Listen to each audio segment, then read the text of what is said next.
भाई, ये पुराना कूलर कितने का दोगे? देख तो कबाड़ जैसा रहा है, पर लोहे का मजबूत लग रहा है। अरे साहब जी, ये तो बस यहाँ पड़ा है। अगर आपको पसंद है तो बस 500 रुपए दे दीजिए और ले जाइए। 500 रुपए? राशन तो ले ही लिया है, अभी भी काफी पैसे बचे हैं। इस तपती गर्मी में क्यों ना एक कूलर खरीद लूं, राधा भी खुश हो जाएगी। ठीक है भाई, ये लो 500 रुपए।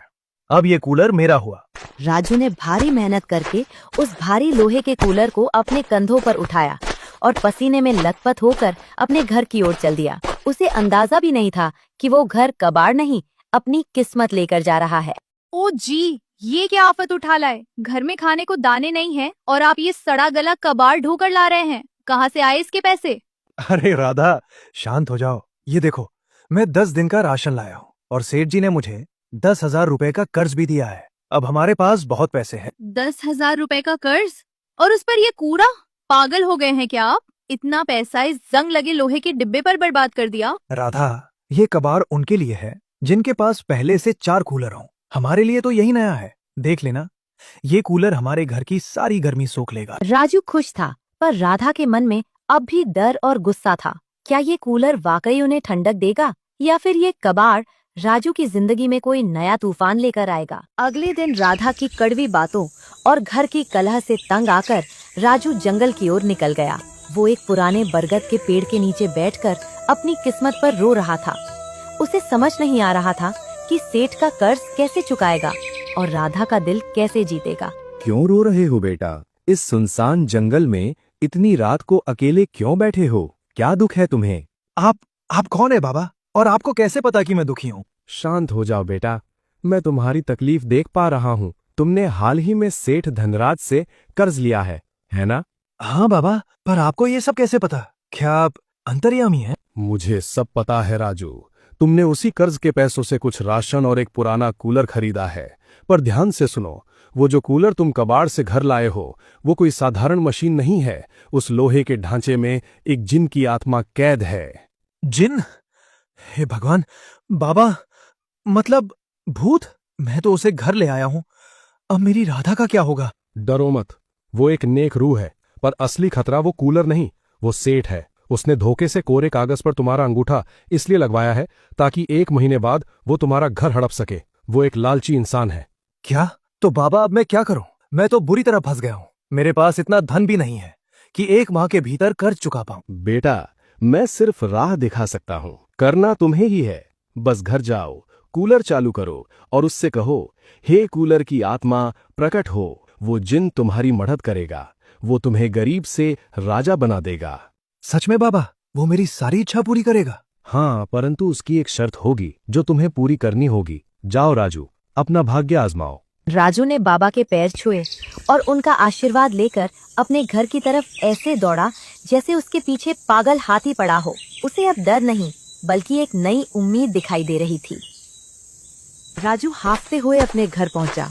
घर में सन्नाटा था, पर उसका दिल जोर जोर से धड़क रहा था। साधु बाबा की बातें उसके कानों में गूंज रही थी। आधी रात हो रही, पागल हो गए हैं क्या आप? कहाँ थे इतनी देर तक? राधा, थोड़ा सब्र करो, बस थोड़ी शांति रखो। आज सब ठीक होने वाला है। तुम बस ये बताओ कि वो कूलर कहाँ है जो मैं कबाड़ से लाया था? वो रहा अंदर के कोने में, धूल फाक रहा है आपकी तरह। क्या करेंगे उसका? राधा, इधर आओ और मेरे पास खड़ी हो जाओ। आज हमारी किस्मत बदलने वाली है। बस तुम ये राज किसी को बताना मत। ओ कूलर वाली आत्मा, आप सुन रहे हैं ना? मेरी मदद कीजिए और प्रकट होइए। अचानक कूलर के पंखे तेजी से घूमने लगते हैं और तभी कूलर से एक भारी आवाज आती है। बताओ राजू, क्या सेवा करूं मैं तुम्हारी? मैं सब सुन रहा हूं और सब देख भी पा रहा हूं। हे भगवान, भूत! भागो जी भागो, ये कूलर बोल रहा है, ये हमें खा जाएगा, बचाओ! अरे रुको राधा, रुको, डरो मत। ये कोई भूत नहीं है, ये जादुई कूलर है। देखो, ये बोल रहा है, तभी तो जादुई है। सच में ये हमारी इच्छा पूरी करेगा? पर जी, अगर ये कोई राक्षस हुआ तो मुझे डर लग रहा है। अरे टेंशन मत लो, अगर ये राक्षस हुआ तो मैं इससे कहूंगा कि मुझे अपना भोजन बना ले, पर मेरी पत्नी को छोड़ दे। अब खुश? तब तो ठीक है, चलिए फिर से इसके पास चलते हैं। ओ कूलर वाली आत्मा, आप सुन रहे हैं ना? मेरी मदद कीजिए, मुझे इतना धन दे दीजिए कि मैं उस धनराज सेठ का कर्ज उतार सकूं। ठीक है राजू, मैं तुम्हें धन देता हूं और आगे भी तुम्हारी सहायता करूंगा, परंतु मेरी एक शर्त है। मैं इस कूलर में कितने ही दिनों से कैद हूं, मुझे आजाद करवाना होगा। आजाद? मैं तैयार हूं, बताओ क्या करना होगा। पास के घने जंगल के बीचों बीच एक पवित्र तालाब है, वहां से थोड़ा जल लाकर इस कूलर में डाल दो। जैसे ही वो जल कूलर में डालोगे मैं आजाद हो जाऊंगा। मुझे तुम पर विश्वास है राजू। अचानक कूलर के सामने रुपयों का ढेर लग गया। राजू की आंखों में चमक और राधा के चेहरे पर हैरानी थी। ये लो धन, जाओ पहले उस सेठ का कर्ज उतारो और कल सुबह होते ही जंगल की ओर निकल जाना।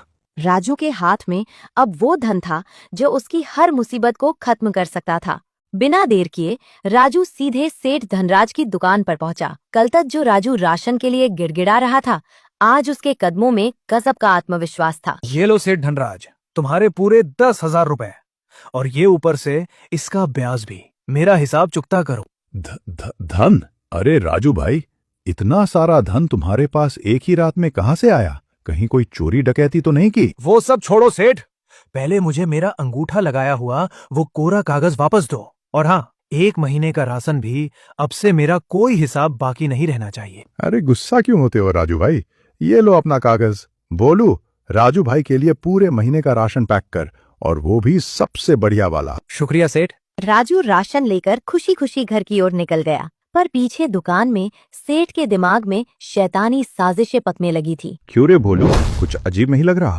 पहले वो बाबा आया और अब ये राजू। कल तक जो दाने दाने को मोहताज था, आज पूरे महीने का राशन एडवांस ले गया है। मालिक, मुझे भी कुछ समझ नहीं आ रहा। दाल में कुछ काला नहीं, बल्कि पूरी दाल ही काली लग रही है। कुछ तो गड़बड़ है भोलू, और उस गड़बड़ का पता मुझे लगाना ही होगा।